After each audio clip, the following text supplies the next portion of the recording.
Assalamu alaikum all of you. This is me, Mohammad Shahrukh, physics teacher. Hopefully you all are fine and welcome to another video. And in this video we are going to discuss about graphical analysis of motion. Okay, so let's get started.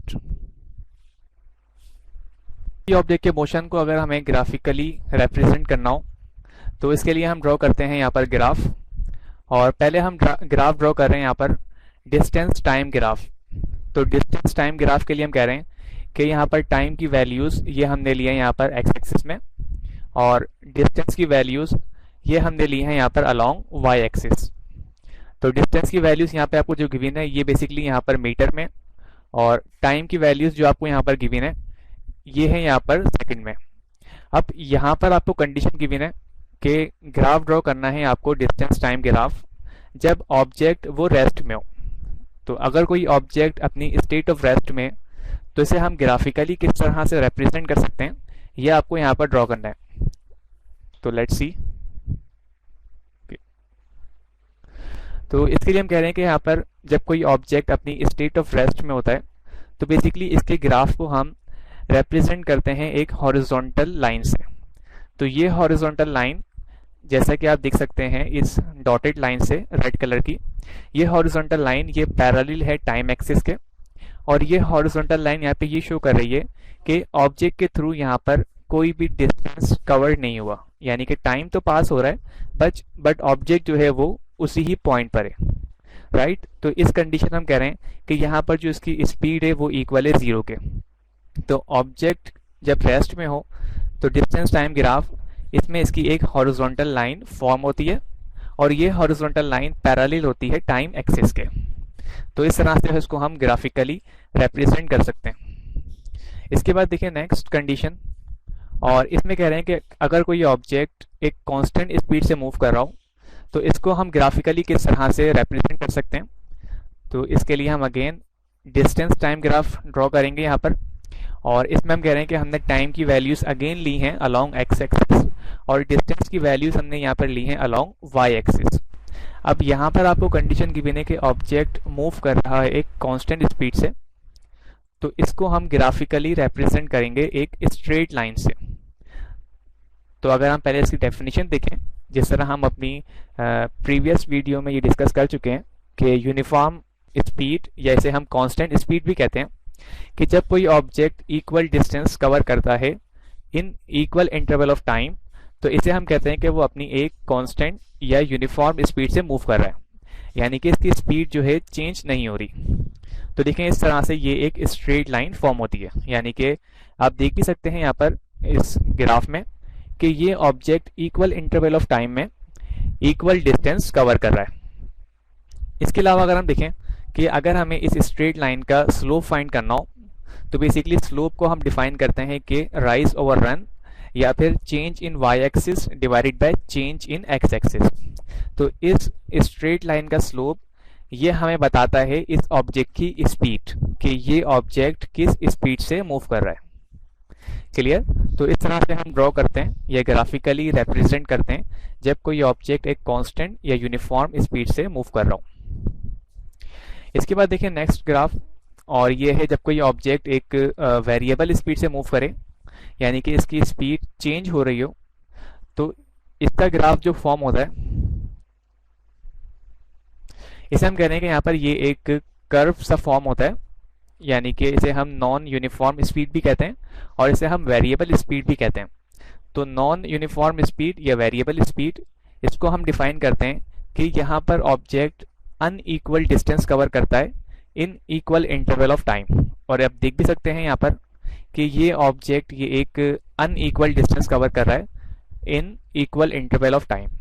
तो इस तरह से ये एक curve form होता है, और इस कर्व का अगर हमें स्लोप फाइंड करना हो तो इसके लिए हम ड्रॉ करते हैं एक टेंजेंट लाइन। तो टेंजेंट लाइन ड्रॉ करके हम इस कर्व का स्लोप फाइंड करते हैं। तो अगेन यहाँ पर इस कर्व का स्लोप वो हमें इसकी स्पीड ही शो करता है। क्लियर।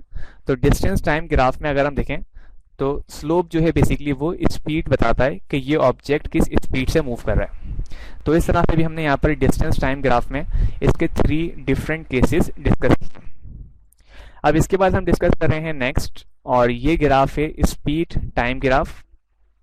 और स्पीड टाइम ग्राफ में हम कह रहे हैं कि यहाँ पर हमने टाइम की वैल्यूज ली हैं अलोंग एक्स एक्सिस, और स्पीड की वैल्यूज हमने ली हैं यहाँ पर अलोंग वाई एक्सिस।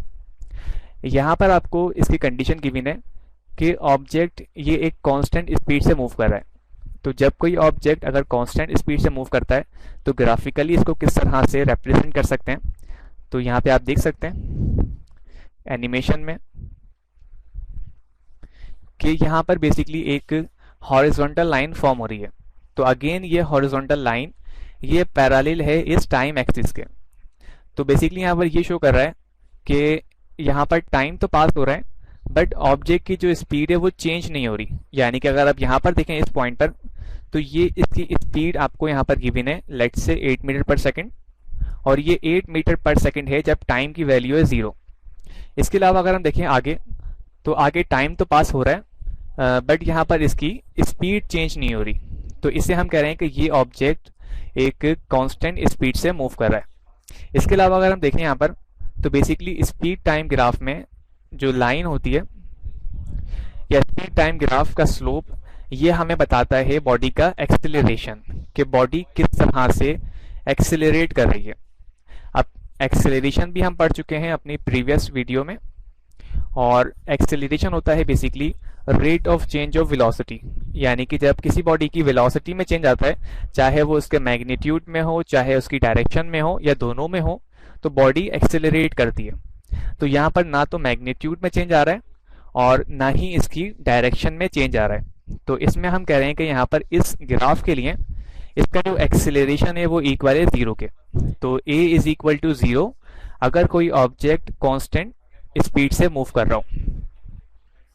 इसके बाद देखिए नेक्स्ट ग्राफ, और ये अगेन एक स्पीड टाइम ग्राफ है। इसमें कह रहे हैं कि यहाँ पर ऑब्जेक्ट ये मूव कर रहा है एक यूनिफॉर्म एक्सेलरेशन से या यूनिफॉर्मली चेंजिंग स्पीड से। तो इसको हम ग्राफिकली किस तरह से रिप्रेजेंट करते हैं, तो पहले आप देखें इसकी एनिमेशन। तो क्योंकि यहाँ पर एक्सेलरेशन ये एक यूनिफॉर्म एक्सेलरेशन है, और इसको हमने डिफाइन किया था कि ये जब होता है जब किसी बॉडी की वेलोसिटी में इक्वल चेंज आए in equal interval of time. तो इसे हम कहते हैं कि ये बॉडी यूनिफॉर्मली एक्सेलरेट कर रही है। तो जैसा कि आप यहाँ पे एनिमेशन में भी देख सकते हैं, तो इस तरह से अगेन ये एक स्ट्रेट लाइन फॉर्म होती है, और स्पीड टाइम ग्राफ में ये स्ट्रेट लाइन ये शो करती है कि ये बॉडी ये एक यूनिफॉर्मली एक्सेलरेट कर रही है। तो इस तरह हम ये कह सकते हैं कि अगर हम स्पीड टाइम ग्राफ में इस स्ट्रेट लाइन का स्लोप फाइंड करें, तो ये स्लोप हमें बताता है बेसिकली इसका एक्सेलरेशन।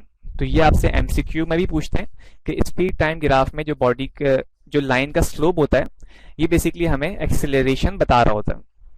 इसके अलावा अगर हम देखें कि इस ग्राफ के अंडर जितना भी एरिया है यहाँ पर, यानी कि ये एक स्ट्रेट लाइन फॉर्म हुई है, और इस ग्राफ के अंडर जितना भी ये एरिया है, ये एरिया बेसिकली हमें बताता है कि इस ऑब्जेक्ट के थ्रू कितना टोटल डिस्टेंस कवर्ड हुआ है। तो स्पीड टाइम ग्राफ के लिए आपको दो बातें याद रखनी है। नंबर 1 सर, इसकी स्ट्रेट लाइन जो बताती है हमें इस बॉडी का एक्सेलरेशन, और इसके अलावा इसके अंडर ये एरिया ये हमें बताता है कि इस बॉडी के थ्रू टोटल कितना डिस्टेंस कवर्ड हुआ है। क्लियर? होपफुली सबको यहाँ तक क्लियर होगा। And that's all for today. Thank you so much for watching this video, and if you like this video, make sure you press like, press subscribe. All right, and Allah Hafiz.